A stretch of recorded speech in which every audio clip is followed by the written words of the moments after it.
पता नहीं क्या फालतूगिरी है, मुझे खाना बनाना आता भी नहीं है और खाना बनाना पड़ रहा है। अच्छा लगता है एक अमीर घर की लड़की रसोई में खाना बना रही है। उप्स, कहीं मेरा मेकअप ना खराब हो जाए। ये कहकर आकांक्षा अपने मेकअप छोटे से मिरर में देखकर पाउडर सेटअप करने लगती है। तभी खाना जलने लग जाता है और सांस आ जाती है। हे भगवान, ये खाना कैसे जल गया बहू? तू मेकअप कर रही और खाना नहीं देख रही? पहले से इतना पोत रखा है और क्या जरूरत थी तुझे मेकअप करने की? वहाँ सब लोग तेरे हाथ का खाना खाने के लिए बैठे हुए हैं और तू यहाँ मटर कश्ती कर रही है। उप्स, खाना जल गया। कोई बात नहीं माँ जी, आप खाना बाहर से ऑर्डर कर लो, मुझे बनाना नहीं आता वैसे भी। हाँ, वो तो मैं अपनी आंखों से देख रही हूँ, लेकिन ये पहली रसोई की रस्म थी, ये भी तुझे बाहर के रेस्टोरेंट से करवानी है? निकम्मी कहीं की। क्या बोला माँ जी आपने? आपको पता भी है मैं कितने बड़े अमीर घर से आई हूँ? दहेज तो देख लिया होगा आपने मेरा। हाँ, तो तेरे दहेज की चीजों से खाना बनवाए? खाना बनाना तो आना चाहिए था ना तुझे। हट जा, मैं ही खाना बना लूं, बस अपना हाथ लगा देना इस खाने पर। ठीक है माँ जी, मैं हाथ लगा दूंगी। अच्छा है, वरना मेरा नेल एक्सटेंशन खराब हो जाता।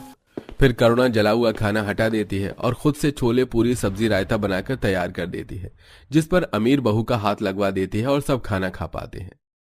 अरे भाभी, आपने तो बिल्कुल माँ की तरह खाना बनाया है। मुझे माँ के हाथों का स्वाद याद आ रहा है। अब तो आप ही खाना बनाना। अगर तेरी भाभी खाना बनाएगी ना, तब तो मुझे सिर्फ जला हुआ और बेस्वाद खाना मिलेगा। ये सारा खाना तेरी माँ ने ही बनाया है। वो क्या है ना, मेरी अमीर कल्लो बहू को कुछ आता नहीं है बनाना। माँ जी, आप मेरे बारे में कैसे बोल रही हैं? हाँ, तो जला हुआ खाना नहीं बनाना चाहिए था ना?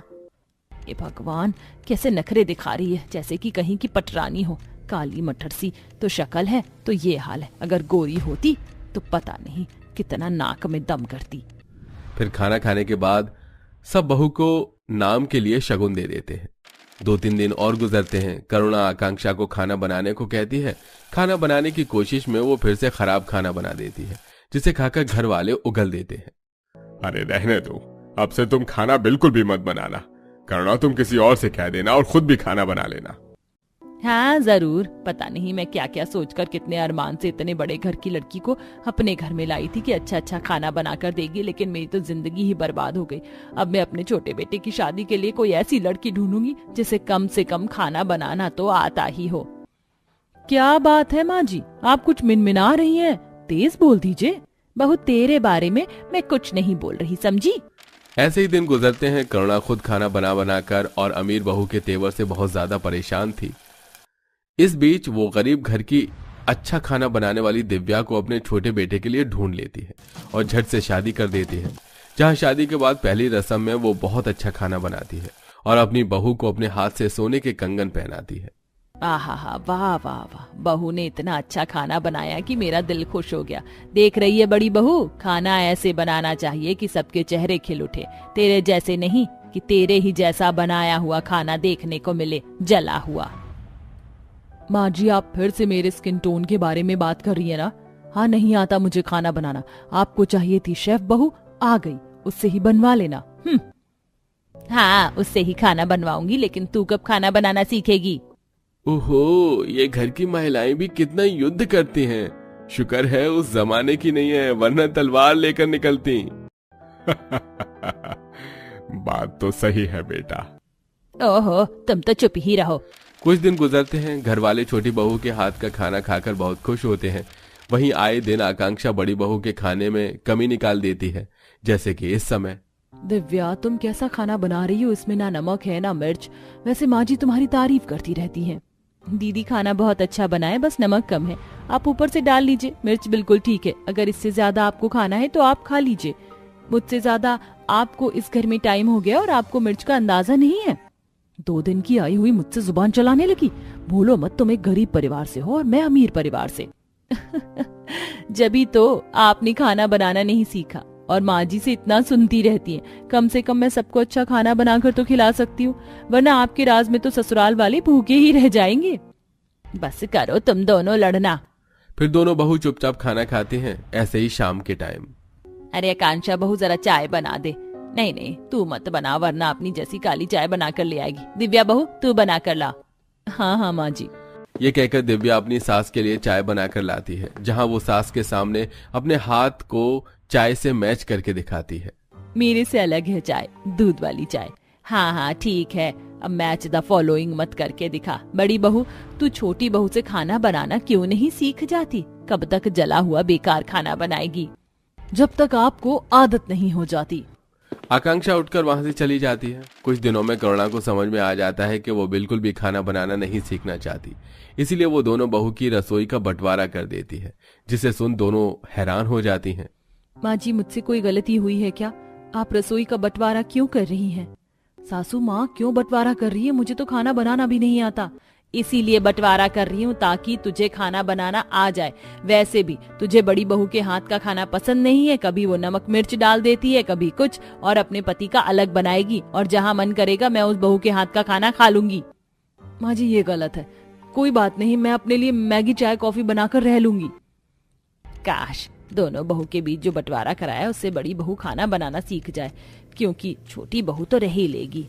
बंटवारे की शाम आकांक्षा अपने लिए मैगी बनाती है तो उसे भी जला देती है। ओ नो, ये क्या हो गया? मुझसे तो मैगी भी जल गई।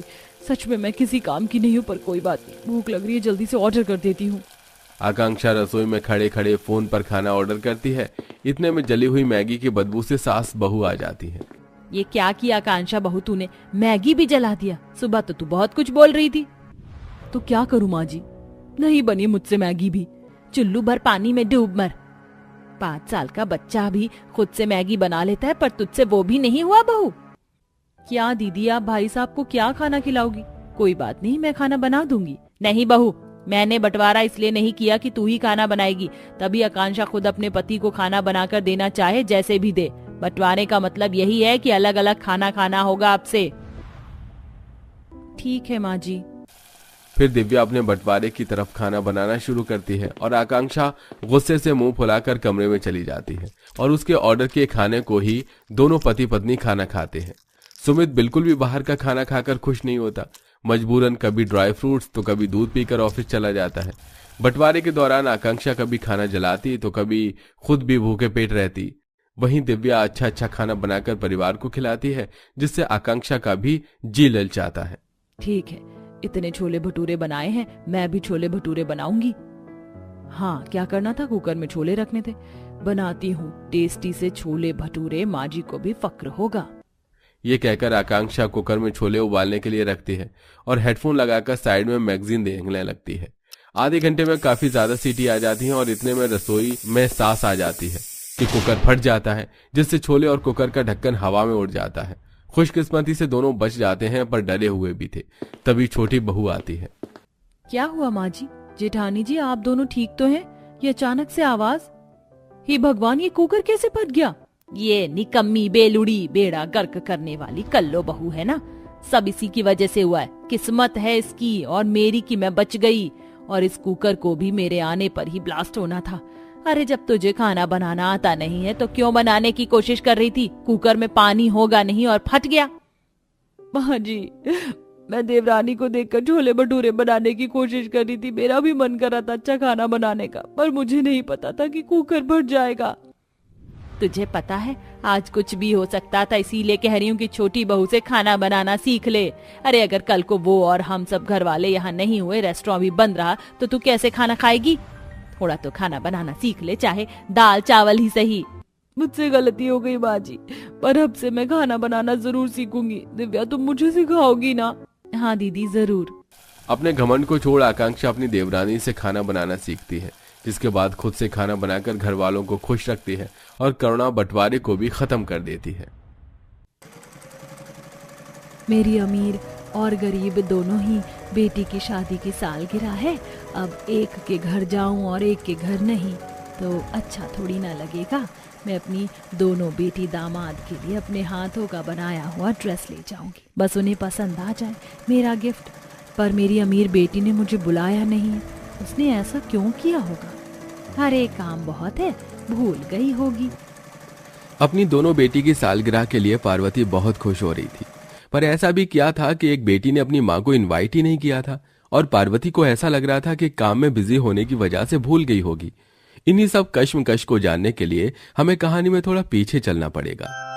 मैं आज बहुत खुश हूँ। एक ही जगह मेरी दोनों बेटी का रिश्ता जो लग गया है। अब तुम दोनों बहनें एक ही मोहल्ले में रहोगी। पर माँ, तुम तो जानती हो ना, मुझे अपनों से दूर रहना था। दीदी, अपनों से दूर नहीं, अपनों के पास रहा जाता है। अरे तुम दोनों बहन फिर से शुरू मत हो जाना। अच्छा, अब जल्दी से मुझे ये बताओ कि तुम्हें अपनी शादी के लिए कैसा लहंगा बनवाना है, क्योंकि तुम्हारी शादी की सारी तैयारी तो मुझ बुढ़िया को अकेले ही करनी है। माँ, तुम चिंता मत करो, तुम्हारी बेटी इतनी भी बुरी नहीं है। हम भी हैं, हम भी नौकरी कर रहे हैं। आपको शादी के कपड़े बनाने की कोई जरूरत नहीं है। पार्वती अपनी दोनों बेटियों की शादी से बहुत खुश थी, तो वहीं दोनों बहन भी शादी में अपनी माँ की पूरी मदद करती हैं। देखते ही देखते बहुत जल्द दोनों बहन की शादी हो जाती है और वो दोनों एक ही मोहल्ले में अलग अलग घर की बहू बनती हैं। क्योंकि दोनों ही बहन मिडिल क्लास से थीं और उन दोनों के ही पति दोस्त थे, तो उन दोनों के बीच का प्यार भी बना रहता है। ऐसे ही एक दिन। कविता, तू सही कहती थी, अपने पास में हो तो ही अच्छा होता है। तुझे कैसे बताऊं, पर तेरे जीजाजी अपना खुद का बिजनेस डालना चाहते हैं। इसके लिए उन्हें एक छोटी सी जमीन चाहिए। हमारे घर के पीछे तो तेरी छोटी सी जमीन है, अगर तू हमें वो दे देती है तो बहुत अच्छा रहता। दीदी, मैं बिना अपनी सास और पति से पूछे कैसे आपको वो जमीन दे सकती हूँ? कविता, इसमें पूछने की क्या जरूरत है? तुम्हारी बहन हमारी रिश्तेदार है और विनीत तो मेरा दोस्त है। मैं अपने दोस्त के लिए इतना तो कर ही सकता हूँ। और रही मेरे बिजनेस की बात, तो उसमें अभी टाइम है और मेरा तो पार्टनर भी है। अपने पार्टनर के साथ मैं कोई दूसरा रास्ता निकाल लूंगा। दीदी, मैं अपनी वो जमीन आपको देता हूँ, बस उसकी जरूरत फ्यूचर में मुझे भी पड़ सकती है, तब आप मुझे वापस कर देना। हाँ विकास, क्यों नहीं, तुम बेफिक्र रहो। तुम्हारे बुरे समय में मैं हमेशा तुम्हारे साथ रहूंगी। बिना सोचे समझे विकास सुमन की मदद करने के लिए मान जाता है और अपनी जमीन विनीत के नाम कर देता है। जिसके बाद विनीत वो जमीन बेचकर अपना खुद का एक छोटा सा ऑनलाइन बिजनेस डालता है, जो कि 6 महीने में ही चल पड़ता है। तो वहीं अपना घर गिरवी रखकर अपने दोस्त पवन के साथ विकास अपना बिजनेस डालता है और पवन उसको धोखा दे देता है और सारे पैसे लेकर भाग जाता है, जिस वजह से विकास की आर्थिक स्थिति बिगड़ने लगती है। विकास बेटा, मैंने तुझे पहले ही समझाया था, पर तूने मेरी एक नहीं सुनी। पर अब भी मौका है। आशा बहन के बेटे का बिजनेस अच्छा चल रहा है, अब तू उनसे मदद मांग, वो हमारी मदद जरूर करेगी। माँ जी, आप सही कह रहे हैं, मैं कल ही दीदी के पास जाऊंगी। बड़ी उम्मीद लेकर कविता अगले दिन अपनी बहन के पास मदद मांगने जाती है, पर अपने गरीब बहन को देख सुमन मुंह बनाने लगती है। कौन हो तुम? तुम मेरी बहन तब थी जब मैं भी गरीब थी, पर अब मैं तुम्हारे और मेरे बीच कोई रिश्ता नहीं है। हम दोनों की कोई बराबरी नहीं। और कैसी मदद की बात कर रही हो तुम? मैं तुम्हारा कोई एहसान नहीं मानती और ना ही मैं तुम्हारी कोई मदद कर सकती हूँ, इसलिए चुपचाप यहाँ से चली जाओ, इससे पहले कि मैं तुम्हें धक्के मार कर निकाल दूं। दीदी, ऐसा मत करो। आज तुम्हारे दिन बदल गए तो तुम मुझे भूल गई। मैं तुम्हारी बहन हूँ। अरे, जब कह दिया है ना मेरी बहू ने कि तेरा उससे कोई रिश्ता नहीं है, तो क्यों पीछे पड़ी है? और रही रिश्तेदारी की बात, तो तू 6 महीने पहले तक मेरी बहू की बहन थी, पर अब तेरा हमसे कोई रिश्ता नहीं और ना ही कोई बराबरी है। अमीर होते हुए ही सुमन अपना रंग बदल देती है और अपनी बहन से सारे रिश्ते नाते तोड़ देती है। ऐसे ही कुछ दिन बीत जाते हैं और दोनों ही बहन की शादी की सालगिरह नजदीक आने लगती है। जहां एक तरफ अपनी शादी की सालगिरह से कविता और उसका पूरा परिवार दुखी था, तो वहीं सुमन अपनी पहली शादी की सालगिरह पर बहुत ज्यादा खुश थी। विनीत जी, ये हमारी पहली शादी की सालगिरह है और अब तो हमारे पास पैसों की भी कमी नहीं है। भगवान की कृपा से आपका बिजनेस भी चल रहा है, क्यों ना हम घर में छोटी सी पार्टी रखें? अरे, तुमने तो मेरे मुंह की बात छीन ली। इस पार्टी में मैं अपनी मीटिंग का भी प्लान करूंगा और बड़े बड़े लोगों को बुलाकर उनसे डील भी कर लूंगा। मेरा काम और आगे बढ़ेगा। तुम अपने रिश्तेदारों को भी बुला लेना, पर उन्हें जो अमीर हैं, अपनी गरीब बहन की तरह नहीं। अरे बेटा, तू बेफिक्र रह, उस कविता को कोई नहीं बुलाने वाला। बहू तो खुद से पीछा छुड़ा रही है। सुमन अपने ससुराल वालों के साथ मिलकर अपनी एनिवर्सरी प्लान कर रही होती है और बाहर जाकर महंगे महंगे कपड़े और शॉपिंग करती है। तो वहीं घर में दुखी विकास अपनी बीवी से कहता है, माफ करना, हमारी पहली शादी की सालगिरह है और मैं तुम्हारे लिए कुछ नहीं कर पा रहा। आप मेरे साथ हैं, वही काफी है। हाँ बेटा, सालगिरह ही तो है, इस साल ना सही अगले साल मना लेना। वैसे तू कोई दूसरा बिजनेस डालने की सोच रहा था, क्या हुआ? हाँ माँ, मैंने किसी को कर्ज दिया था, वो मेरे पैसे लौटा रहा है। वो पैसे मिलते ही मैं अपना एक और बिजनेस डालूंगा। अगर इस बार भगवान की कृपा रही तो मेरा बिजनेस जरूर चलेगा और इस बार मुझे किसी की मदद नहीं चाहिए। आप देखना, बहुत जल्द हमारे हालात भी ठीक हो जाएंगे। जहां सुमन सालगिरह की तैयारी कर रही होती है तो वहीं कविता अपने पति के साथ दूसरे बिजनेस के कामों में लगी होती है। और वहीं एक माँ को अपनी दोनों बेटियों की सालगिरह के बारे में पता चलता है तो वो अपनी दोनों बेटी दामाद के लिए अपने हाथों से कपड़े बनाती है। और जिस दिन शादी की सालगिरह होती है उस दिन पार्वती सबसे पहले अपनी अमीर बेटी के घर जाती है और उसके घर में नौकर चाकर अमीर मेहमान देख बहुत खुश होती है। अरे मेरी बेटी सच में बहुत अमीर हो गई है। कितने बड़े बड़े लोग आए हैं पर मेरी छोटी बेटी क्यों नहीं दिख रही? लगता है घर के कामों में व्यस्त है। अरे समधन जी, आप यहाँ बिन बुलाए कैसे आ गई? बिन बुलाए? बहन, आज मेरी बेटी की सालगिरह है और उसने घर में पार्टी रखी है। मैं तो बस ये अपनी बेटी दामाद को तोहफा देने आई हूँ। तुम मुझे बाद में भी तो गिफ्ट दे सकती थी ना माँ। आज यहाँ आना जरूरी था क्या? अब आ गई हो तो नौकर के कमरे में जाकर बैठो, पार्टी में मत आना और अपना गिफ्ट अपने साथ ले जाना। मेहमानों के सामने सुमन उसके परिवार की इंसल्ट न हो इसलिए वो अपनी माँ को नौकर के कमरे में भेज देती है। नौकर के कमरे में बैठी पार्वती अपने हाथों से बने हुए कपड़े को देखकर रोती है।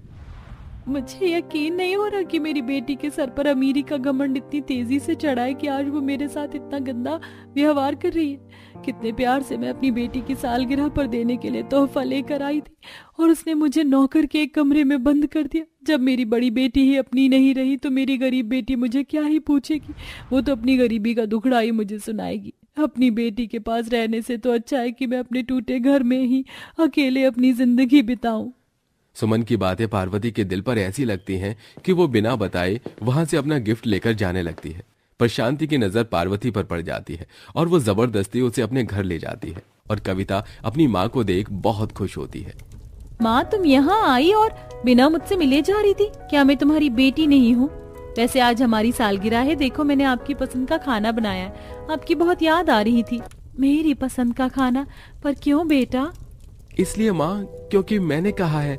कुछ दिनों से कविता को आपकी बहुत याद आ रही थी पर पैसे न होने की वजह से मैं उसे आपके पास लेकर नहीं आ पा रहा था और आज हमारी सालगिरह थी तो इसलिए मैंने कहा था। माँ, ये तुम्हारे हाथों में क्या है? क्या तुम हमारे लिए कोई गिफ्ट लाई हो? नहीं बेटा, ये गिफ्ट तुम्हें पसंद नहीं आएगा। रहने दो इसे, मैं अपने साथ वापस घर ले जाऊंगी। ऐसे कैसे आपका तोहफा पसंद नहीं आएगा बहन जी? माँ का प्यार है, आप तो जो दोगी बच्चों को वो उन्हें अच्छा ही लगेगा।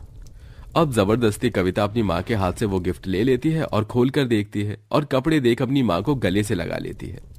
माँ, दीदी की आंखों पर अमीरी की पट्टी बंध चुकी है इसलिए उन्हें आपका प्यार नजर नहीं आया, पर मुझे सब नजर आ रहा है। मुझे आपका ये तोहफा बहुत पसंद आया।